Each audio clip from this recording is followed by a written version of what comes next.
Okay, so we're going to talk about politeness, but we're not going to talk about politeness as we understand it in our everyday lives, but we're going to talk about linguistic politeness. And when we look at linguistic politeness, we can see that it is quite different in many ways to our everyday conception of politeness. Here are two examples of linguistic politeness. And number one, you couldn't let me have a bit of paper by any chance, could you? And number two, give me a piece of paper, fathead. Well, there's no please and thank you there, but they are demonstrations of linguistic politeness. And by that, we mean that the particular speech act is calibrated to express the kind of social relationship that exists between the speaker and the addressee, and the degree of imposition that the speaker is placing upon the addressee. So both of these are requests to borrow something, which is, in one way of thinking about it, a face-threatening act, because somebody has to give something, the addressee has to give something back. And that's an imposition. So in the first one, you could imagine that this may be said by one person to another person that they're not that particularly familiar with. And so what you have is a kind of a redundancy of words and an attempt to downplay the degree of imposition. So you couldn't let me have a bit of paper. It's negative, so it's a pessimistic. A bit, which is minimizing the imposition. By any chance, more pessimism. And could you, which is a softening tag question. In the second one, there has to be a degree of familiarity between the two. So you can imagine this is one sibling says to another sibling, hey, give me a piece of paper, fathead. And that's linguistically polite because it encodes the nature of the relationship between the speaker and the addressee. So let's go a little further in this, contrasting this dimension of folk and linguistic politeness. So politeness expressions do not of themselves make you polite. I wonder if you would be so kind as to piss off. That's certainly not polite, even though you use polite words. And take this one, child to mother. As much as I love your cooking, I must on this occasion most regrettably decline your kind offer of more spinach. Probably going to lead to a slap round the ear hole, perhaps, from the parent, and a response of "Don't be so sassy." Okay, so it's not polite words; it's the degree to which we use words to mark the relationship and the degree of imposition. We can also see distinction in terms of politeness and orders. So orders are not inherently impolite. And we can talk about in certain situations, politeness is preempted, especially in institutions like the military or religious communities. In everyday life, we make a cost-benefit analysis.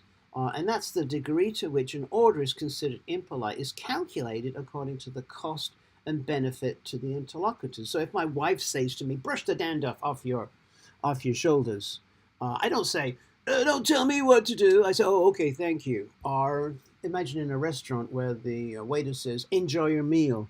Okay, that's an imperative. It's not considered impolite. You don't say, hey, don't you tell me to enjoy my meal. So, linguistic politeness, what is it then? Okay, so language encodes not only propositional content, but also an understanding of the relationship between the speaker and the addressee. Linguistic politeness is the choice of linguistic structures to imply the most appropriate speaker-addressee relationship. And this is the big one, and this is Brown and Levenson's theory, every instance of communication exhibits politeness. In Brown and Levenson's particular theory, which they wrote initially as part of their dissertation, doctoral dissertation, has generated a huge, great research agenda as we look at politeness in different cultures and different languages. Okay, so let's go a little further into the notion of politeness. This is an example from Peter Grundy from his book on Pragmatics. And this is Peter, who's running in the park, and he's attacked by a bird. And he's running along the path. Somebody is coming along opposite way, another runner. And Peter says, "I've been attacked by a bird." And the other person, the other jogger, says, "Not the kind of bird you were hoping for." Okay, there's a lot of things going on here. Firstly, this is British English, and so bird in British English can refer to a woman. And so the jogger coming the opposite way is being very joking here when he's referring to the female idea of a bird. But what's important here, it's an example of linguistic politeness because Jay, the jogger, is showing empathy. What if he ignored the other person? That would not be polite. And so he's being supportive, and this is the notion of linguistic politeness. And this is the notion of face, okay? So considerate people take into account the addressee's need to be well regarded and their right not to be humiliated, okay? Seems reasonable, right? Okay, this is the notion of face work. And it's to do with the language addressed to the face wants of others. A lot of the time, a lot of the things we address to other people are considered to be face-threatening acts, or FTAs, okay?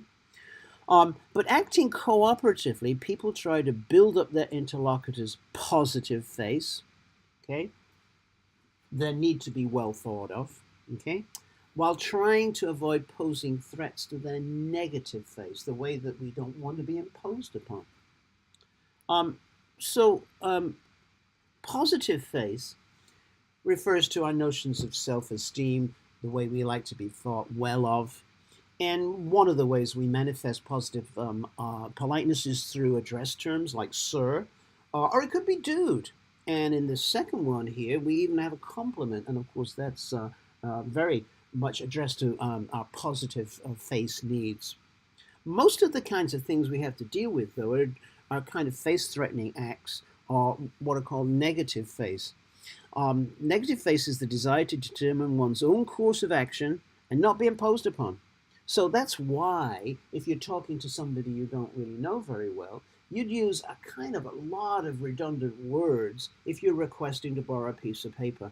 You couldn't let me have a bit of paper, could you? Okay, so what we're talking about is redundancy through words and the notion of redress. That is, you're trying to calibrate your particular utterance to express the social relationship and the degree of imposition. So we could say close the door using a bald imperative, but then we could use a lot of redundancy to minimize that imposition of the request. Be an angel and close the door, would you? We're more likely to use redressive, okay? That's the second example there. Be an angel and close the door, would you? And hence redundant and less economical language, linguistic formula, when we place demands on those we address, especially when we don't know them, okay? Let's look a little bit at those dimensions then. So these are the dimensions of imposition, distance, and power. The first one here looks at contrasts degrees of imposition. So if you need a quarter for the meter, have you got a quarter? It's not a great imposition. But what if you wanted to borrow $20? You probably have to say a lot more. You wouldn't just say, have you got $20? For example, I left my wallet at home. Do you think you could lend me $20 for lunch and I'll pay you back tomorrow? So here, the language that's being chosen, the linguistic politeness that's being manifested, is in relationship to the degree of imposition from low to high imposition. We can also look at utterances through the degree of social distance. How familiar are you with the person you're speaking to? Imagine a parent sees a professor at commencement and wants to ask the way to the convocation center. Excuse me, could you tell me where the convocation center is, please? So we have an excuse me, and we have a polite request, and we have a please. and that is determined by the degree of social distance. Another element that goes into this particular determination of linguistic politeness is that of power or status. What is the power or status of the person you're talking to? Imagine in the military where there's a high difference in terms of power and status. We even have the phrase, permission to speak, sir, okay? Which is manifesting the degree of relationship of power, okay? So from low to high status or high power. So what that gives us is what we call a politeness equation. So we take into consideration SD, social distance, P, power differential, and R, the rate of imposition. And that gives us the degree of FTA, or face-threatening act, to be regressed by appropriate linguistic formula.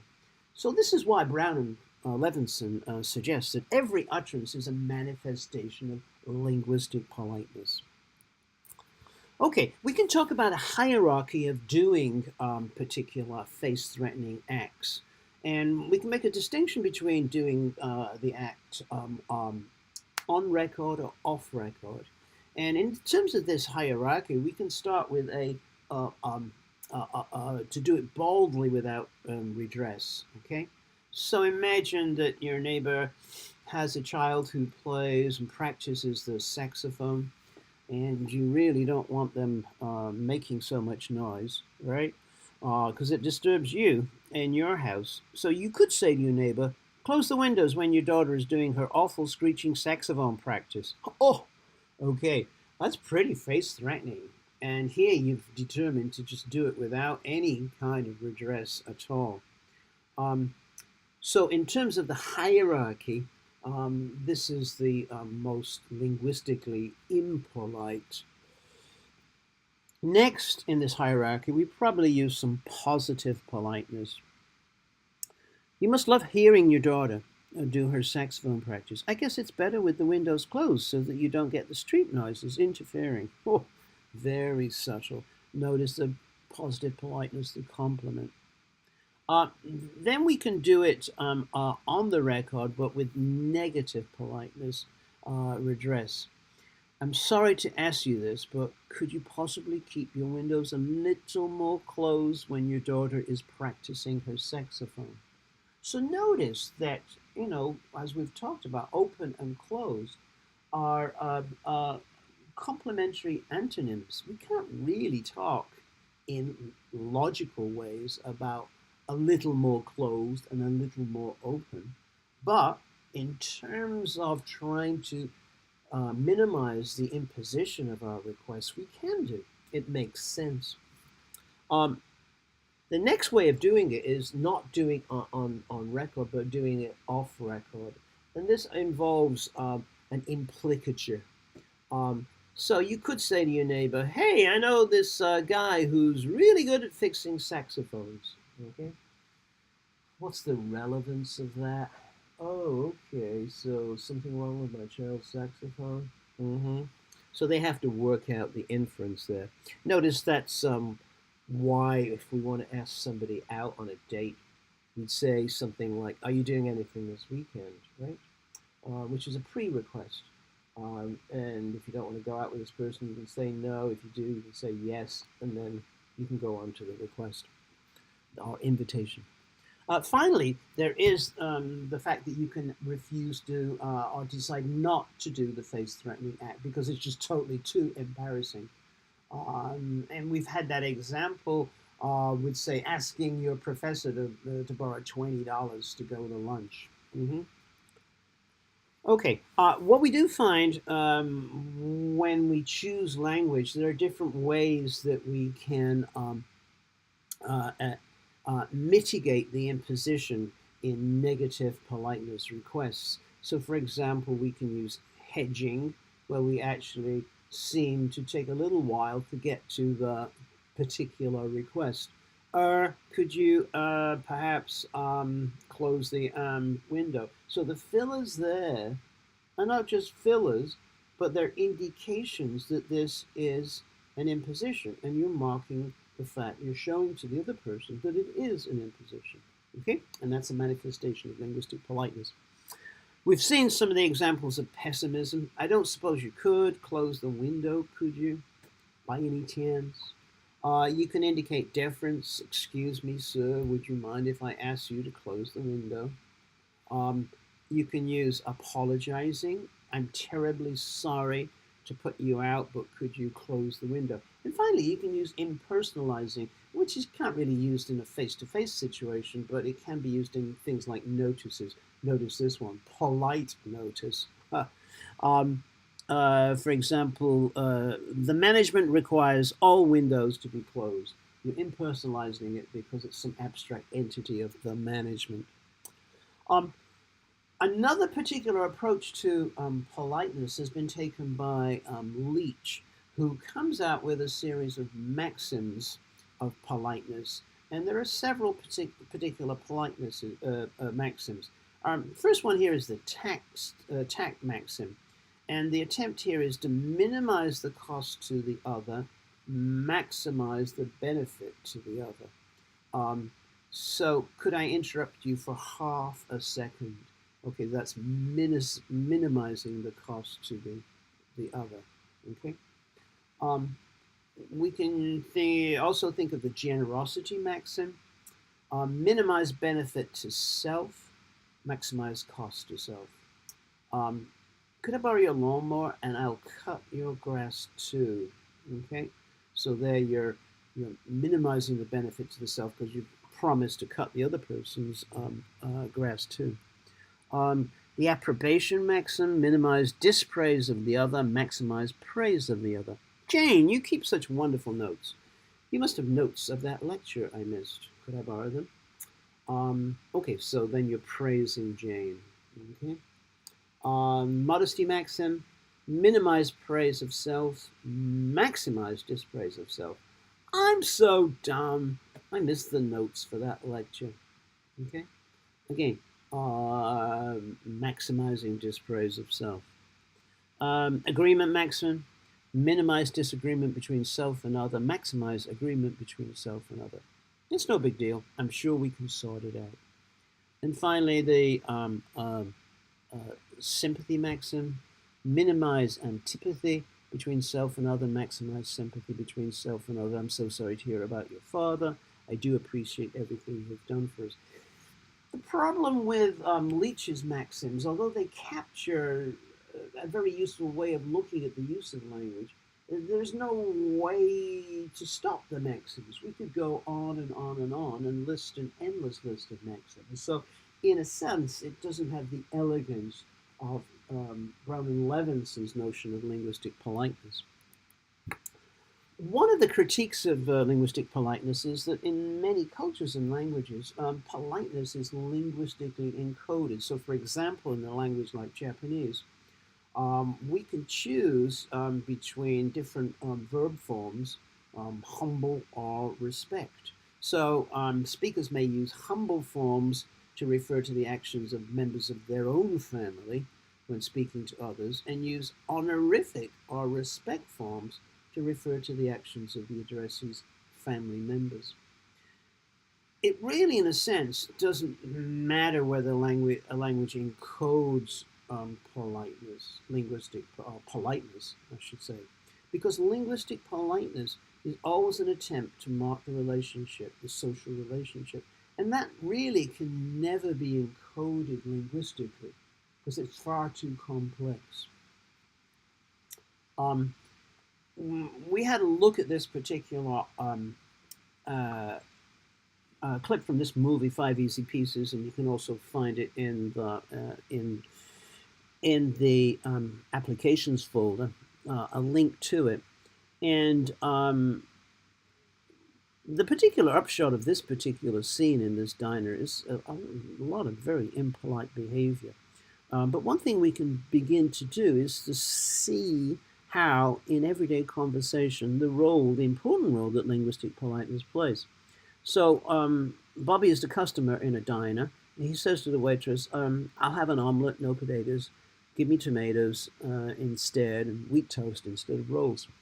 Now, linguistically, in terms of politeness, what he said is perfectly fine. He's in a restaurant, he's giving an order. He doesn't have to say please and thank you and I wonder if you could. He can go directly to the particular request in terms of I'll have, and even use an imperative like give me tomatoes instead. So that is encoding the relationship between the customer and the waiter, right? He's being as clear and efficient as possible. The problem is in the response here, okay? The waitress says no substitutions. It's a particular type of fast food restaurant where you just have to order whatever is on the menu. You can't mix and match. It's not a la carte. Because this is an example of linguistic politeness, because this is an imposition. You're refusing the other person's request. What we would expect to find it, there would be some redress. Something like, oh, I'm terribly sorry, sir. In this restaurant, we don't do that. Or you have to order what is exactly on the menu.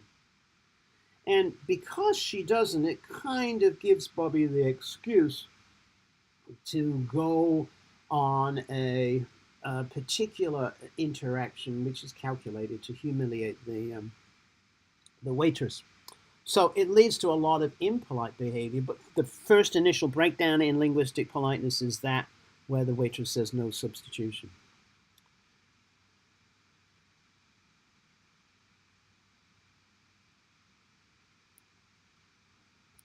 Okay. In a lot of societies, the particular politeness is not so much encoded in the language, but encoded in a series of speech acts. This is an example of the speech act of food playing, used a lot in Chinese culture, although you probably will find a similar type of routine in many other cultures. This is the offering of food, which tends to go through a ritual of offer food, refuse, offer again, refuse, offer again, accept. And you can have a look at some of the kinds of strategies that are used here. And in a sense, it's an attempt to elicit or finesse positive politeness. In this first example, the host has taken the guest to a restaurant. So I'm just going to read the English here. La Wang, eat some more. And the guest replies, don't stand on ceremony, I've had enough. And then the host says, the food is not good, but you have to eat enough. You have to have enough. And the guest says, the food is delicious, but I can't eat any more. Which is eliciting positive politeness, right? Host, but you've had so little. And then the guest says, no, I've had a lot. And then finally, no, you have to eat more. Otherwise, I'll be offended. Okay, I'll have a bit more. So this is a kind of a ritualized offering of food, ritualized refusal, and then eventual acceptance. And you can see another example here. Liwa, eat some more. I've had enough. Come on, have more. No, I'm stuffed. I don't believe you. You've eaten so little. I've eaten so much, I really can't eat any more. Is it because the food is not good? You know I'm not a good cook. Oh, no, the food is delicious. Positive politeness. But I really can't eat any more. No, you must eat more, or I'll be upset. Okay, I'll have a bit more. A similar type of thing happens in Persian with the phrase shamandegi, which shamandan, a Persian says when usually offering something, especially food. And I find this resonates especially with my wife, and she's a fantastic cook. But every time she cooks and presents the food, she makes some kind of apology for the fact that, it's overcooked or something went wrong with it, right? When, it's perfectly fine and delicious. So in Persian, you would say, Shamandam, I'm ashamed to offer you this food, okay? So it's a linguistic strategy to achieve positive politeness for the speaker from the guests, because they taste the food and say, wow, no, this is fantastic.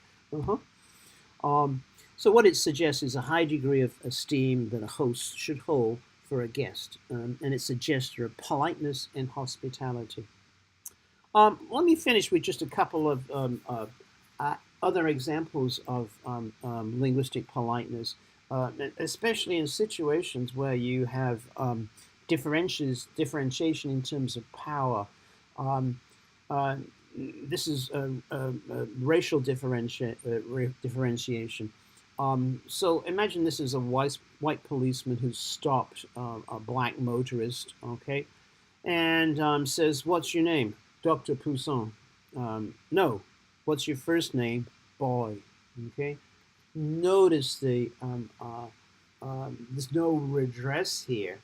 Okay, and it's suggesting the nature of the power relationship between a white policeman and a black man, which unfortunately still seems to be the case, although this perhaps conversation may have happened several years ago. Hopefully it wouldn't happen today with that addressed term boy, but a similar choice of language happens today based upon these differences. And going further back in time, this is a little extract taken from The Known World, Edmund Jones's wonderful novel about slavery. And this has to do with the intonation of a particular address term, and that's the intonation of the address term master. So a slave addresses the owner with the term master. Um, so, um, so in this, the master has died, and Loretta, one of the slaves, is saying, "He dead, that's all," Loretta said. "I know dead when I see it, Elias. I don't put on a face to make him look like nothing else but dead. Master dead."